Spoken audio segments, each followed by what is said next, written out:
ও যুবকেরা, ও আমার মুরব্বি বাপ জানেরা, আল্লাহ নবী হযরত আইয়ুব আলাইহিস সালাম ঝরঝর করে কেঁদে দিলেন আল্লাহ নবীর কাছে। আল্লাহ পাকের ফেরেশতা হযরত জিবরাইল আমিন আল্লাহ নবী আইয়ুবের কাছে এসে দাঁড়িয়ে গেলেন। আল্লাহ পাকের নবী ও হযরত আইয়ুব আলাইহিস সালাম, আল্লাহ পাক আমাকে আপনার কাছে পাঠিয়ে দিলেন, আল্লাহ পাক আমাকে আপনার কাছে দিয়ে দিলেন আপনার খেদমতের জন্য।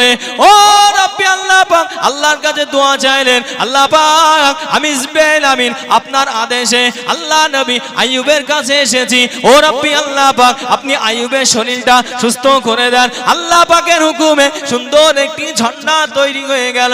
হযরত জিবরাইল আমিন আল্লাহ নবী হযরত আইয়ুব আলাইহিস সালামকে সেই নহরে সুন্দর করে গোসলখানা করে দিয়ে হুজুরের ঘাগুলো টুকটুক টুকটুক করে ড্রেসিং করে দিলেন।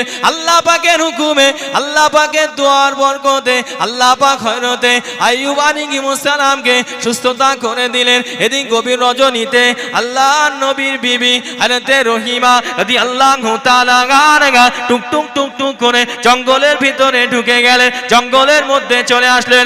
ও যুবকেরা, ও আমার মুরব্বি বাপ জানেরা, ভাইয়েরা, বোনেরা, মহিলারা, আল্লাহ নবী হযরত আইয়ুব আলাইহিস সালামের বিবি হযরত রহিমা টুকটুক টুকটুক করে সেই ঘরের ভিতরে চলে গেলেন, ঝুপড়ির মধ্যে চলে গেলেন। আল্লাহ নবী হযরত আইয়ুবকে দেখতে পেল না, মনটা জ্বালাতন করে, স্বামীকে দেখতে না পেয়ে মনটা বড্ড খারাপ হয়ে গেল। জঙ্গলের ভেতরে ঘুরে ঘুরে ঘুরে ঘুরে আল্লাহ নবী হযরত আইয়ুব